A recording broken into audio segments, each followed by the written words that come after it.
So we're still looking at having two categorical variables. More specifically, we talked last time that we're going to have a response variable and an explanatory variable. The overall goal, though, is to see if there's a relationship between these two variables. So how we're going to say that in terms of our response and explanatory variable is as it's stated here. Does the response variable appear to differ by the explanatory variable? If the answer is yes, that would mean that there is a relationship.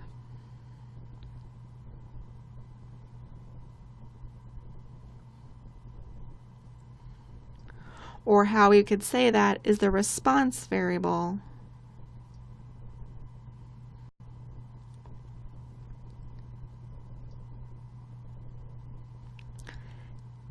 is dependent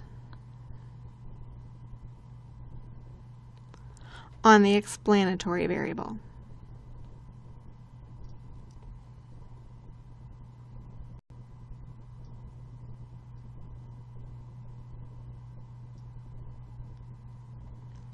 If the response variable does not appear to differ based upon the explanatory variable, this would make us think that there is no relationship.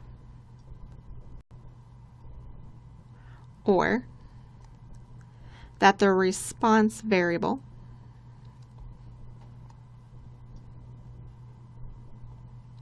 is independent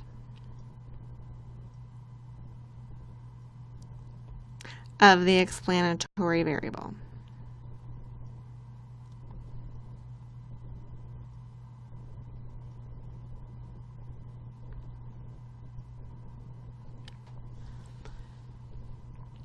So how are we going to go about testing this?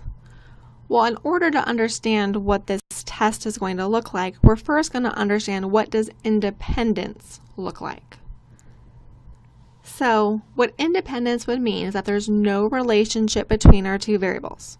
For our specific example, what that would mean is it doesn't matter if you voted for Trump or not. That has no impact on your feelings about the president. So what that would look like percent-wise in our table here is that we would find 56% of those that did not vote for Trump disapproved of him, and 56% of those that did vote for him disapprove of him. As you see there, it doesn't matter then if you voted for him or not, there was the same chance that you disapproved of him. That's what independence means. It doesn't matter if you're in the no group or the yes group, you have the same chance of disapproving of him. Same thing would happen for the neutral. We would have 6% of those that did not vote for him be neutral, and 6% of those that did vote for him be neutral. And then finally, for those that approved, we would find that 38% approved of him if they did not vote for him, and 38% of them approved of him if they did vote for him. And notice that those rows still add up to 100%. Now, a question you might be asking is, well, I understand that these numbers would be the same, but why did I choose 56%, 6%, and 38%? Well, that actually goes way back to our first page.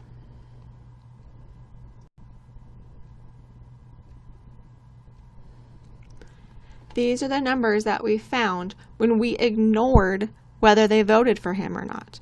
We found that 38% approved of him, 56% disapproved of him, and 6% were neutral. Where I also saw that last time was this very last row in the totals. So these are the numbers that I would expect to get for both those that did not vote for him and those that did vote for him if there was no relationship between voting for him and our feelings about him.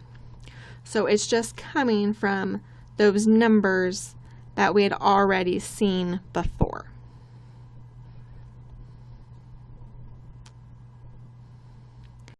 So visually then, what our pie charts would look like if they were independent is when you didn't vote for him, and when you did vote for him, our pie charts are going to look pretty much the same. Here they're perfectly the same because I used the numbers up here, but if there was not much difference between my graphs, I'm probably going to think there's not much of a relationship going on. So if I think about that for our example, when we created those two pie charts, do those pie charts look very different? Here they really did look pretty different. That means I'm going to think there probably is a relationship between having voted for Trump and my feelings about the president. We will get to more formally testing that example later.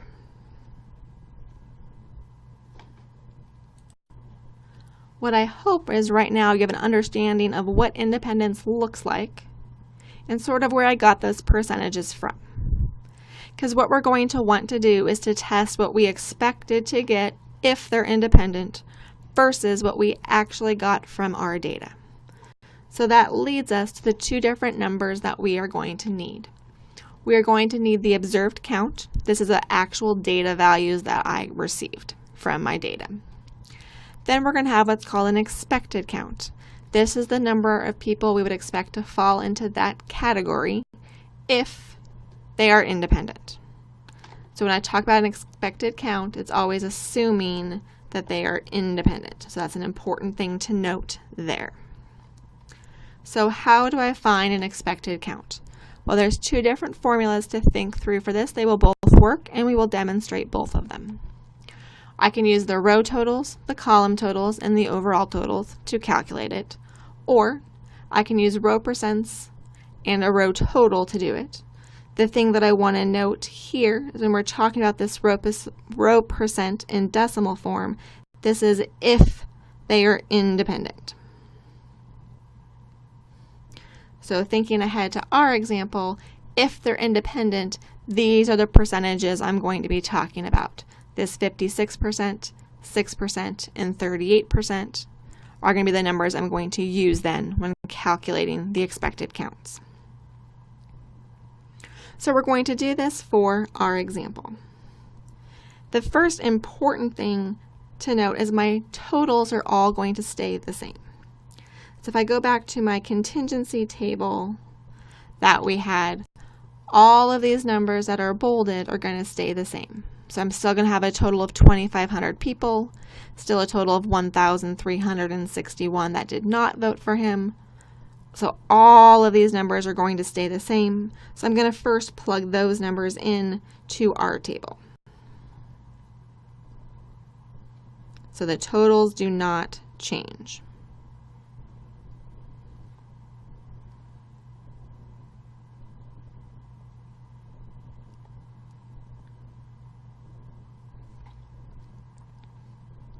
All right, now let's do this for our no row first.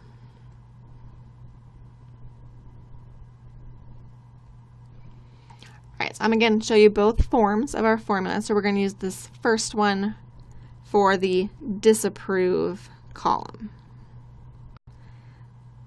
So if I'm looking at the disapprove column and we're in the no row, my row total is going to be the 1,361. My column total will be the disapprove total, or the 1,400. The overall total for every example here will be 2,500, since that was our total number of people sampled.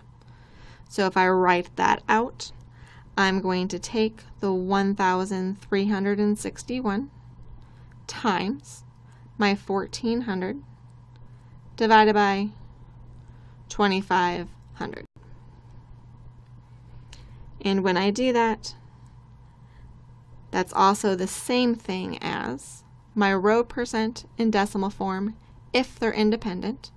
We're looking at the disapprove option.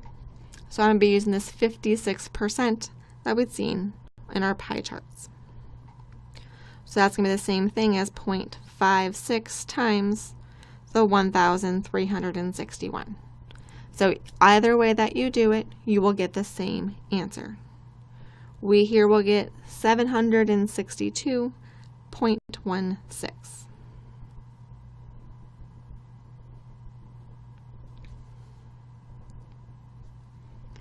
If I move over to the neutral column but stay in that same row,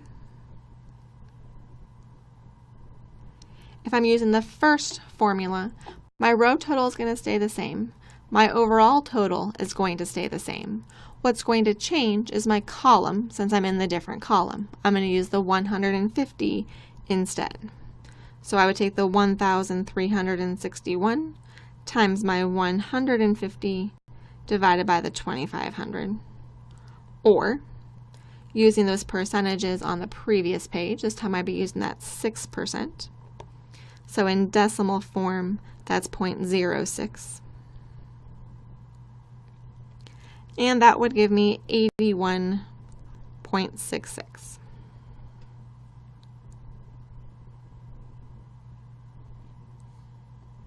Right, we're going to do the same thing for the approved column, but notice I actually would not have to use the formula up here if I did not want to at this point. Why? I still need to have a total of 1,361 people not vote for him. I know how many are here. I know how many are here. So whatever number is going to go here will make these three numbers add up to the 1,361. So I could just find this number by subtraction. We'll actually go through and do the formula though.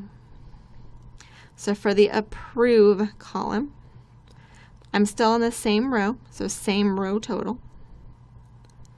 I'm in a new column, so I'm going to use my 950 that we see right there. And again, the overall total of 2,500. If I'm doing the percentage, we're going to be using the 38% that we saw here if they were independent.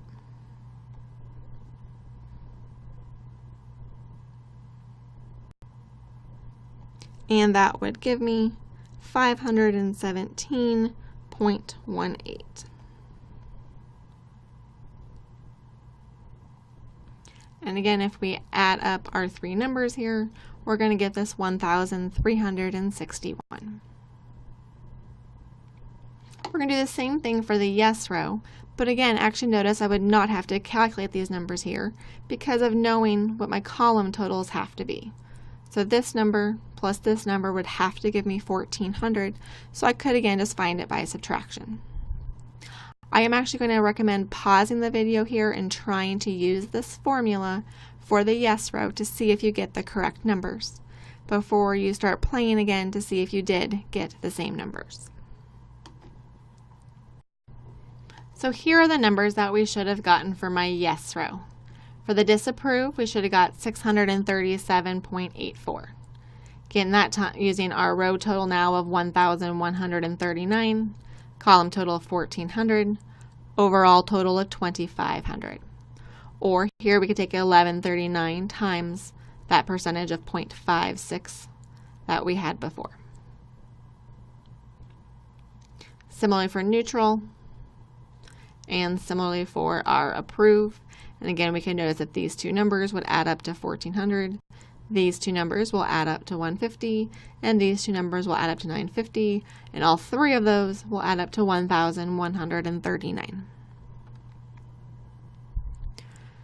These numbers can sometimes be more complicated for students to look at, but what I want you to understand is it's trying to give us the same information that we see right here. It's taking these percentages, 56%, 6%, and 38%, and forcing it to be 50%, 56% of all those that did not vote for him will disapprove. So that's why we're taking that percentage, which is why sometimes like this formula can make a little bit more sense. So 56% of all those that did not vote for him, and there was 1,361 that did not vote for him, will give me that 762. So if I take now my 762.16 and divide it by 1,361, I'm going to get this 56% back that I was trying to have forced to have happen here. So these are what the expected counts look like. So now I have expected counts. I also have my observed counts. It's almost easy to forget we had these already. So back here when I got my actual data, these are going to be my observed counts that we're going to need. So those are our numbers that we're going to need as we dive into looking at what steps are going to be for our hypothesis test. So we're going to end this video by just going through the idea of the 5 steps, showing you a little bit of StatCrunch, and then in the next video we'll work the problem as well. So our first step for a hypothesis test is always the hypotheses themselves. So our null hypothesis is going to be the idea of independence, or that there is no relationship between the two variables.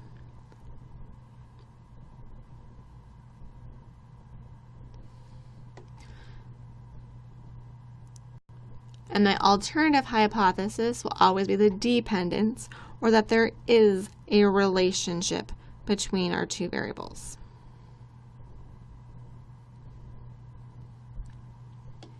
Step 2 has always been the same, and it will still be. We're going to reject the null hypothesis and believe the alternative hypothesis if our p-value, or sometimes we just refer to as our probability, is less than alpha, which is our significance level. So we're still always going to reject when our probability has a small chance of happening.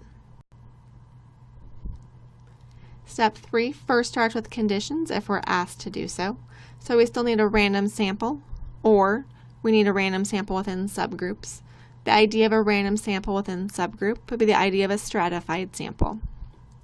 So we still need the idea of taking our sample in a relatively random and unbiased fashion here. Our second condition is that all of our expected counts, those ones that we just got done calculating, are all at least 5. There is some theory behind where those numbers come from of why 5. We just need to remember to check that those are at least 5. Our other part of step 3 that we would always do is have our test statistic.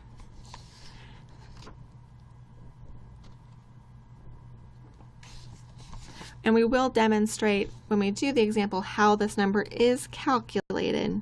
So I will go through the formula with it here. So the first thing that can be a little confusing is it's not a z that we're going to be calculating. It's this thing that we call a chi-square.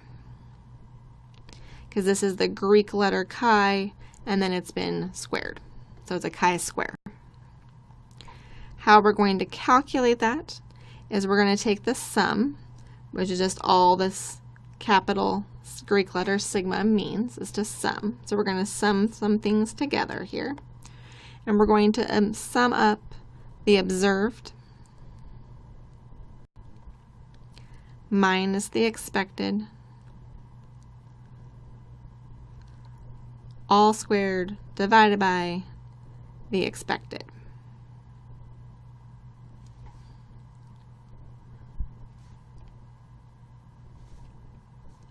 And notice we're going to have those numbers. The observed will just be the observed counts that I just looked at. Expected will just be the expected counts that we just calculated.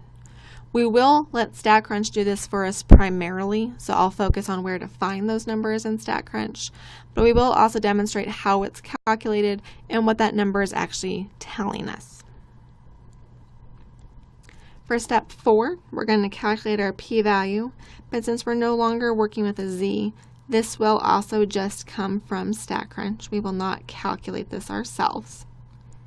We'll go back up to step 4 to see if our p-value is less than our alpha, make our decision, and interpret things appropriately as well. When it comes to StatCrunch, there's 2 different ways that we can go into StatCrunch.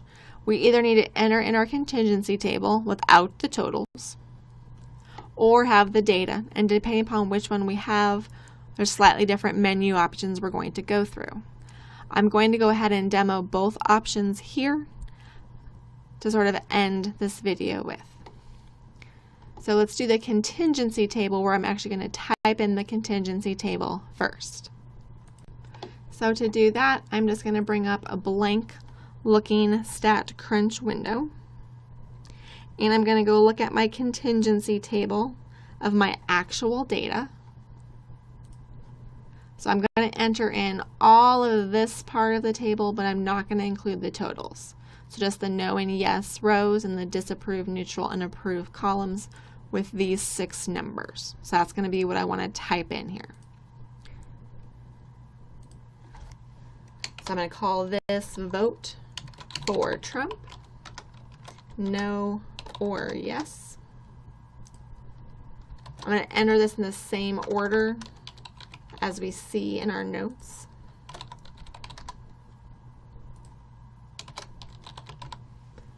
And then just put in those counts.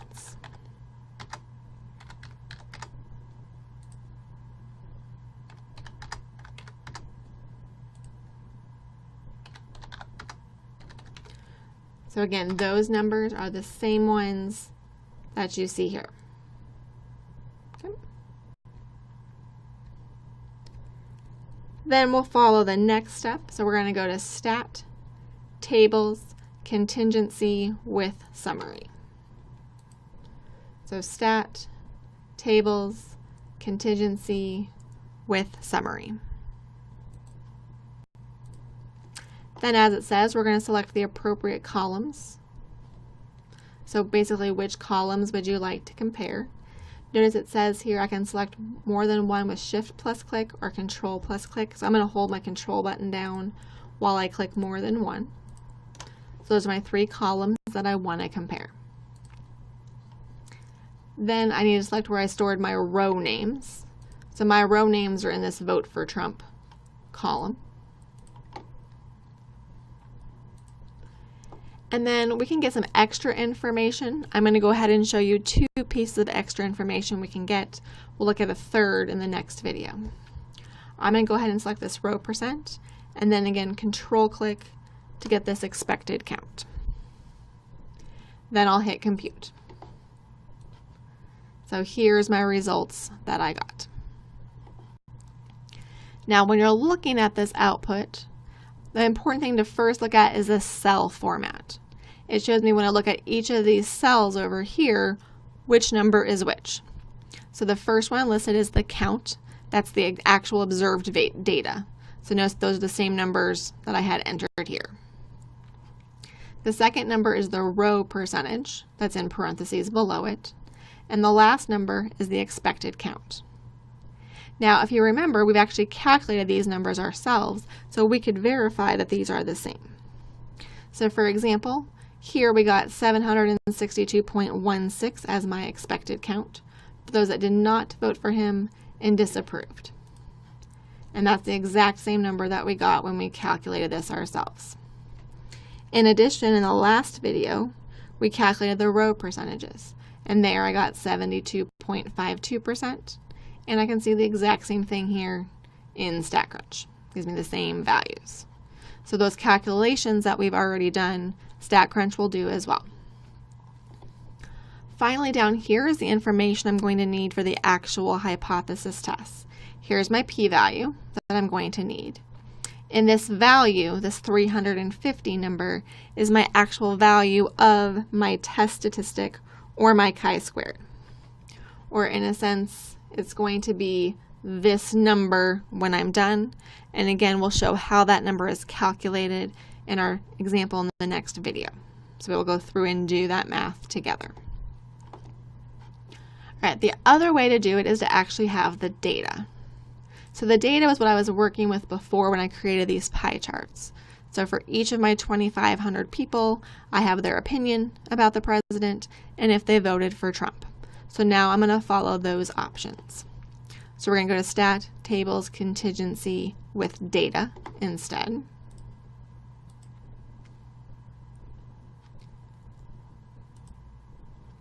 So this is where it's going to look a little bit different.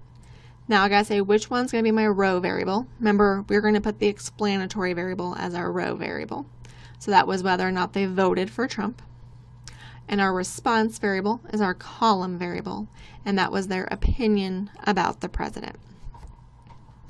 Just as with the other option, I can click row percent and expected count to get those extra values, and I can hit compute.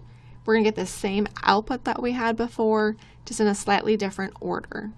StatCrunch by default puts things in alphabetical order, which is why these are not in the same order that we had entered them in ourselves. That's kind of the one thing to be careful of, is it's not going to line up to our table that we had created exactly. Right, in the last video, we're actually going to apply this to the problem, go through the 5 steps, show you how that test statistic is calculated and what it means.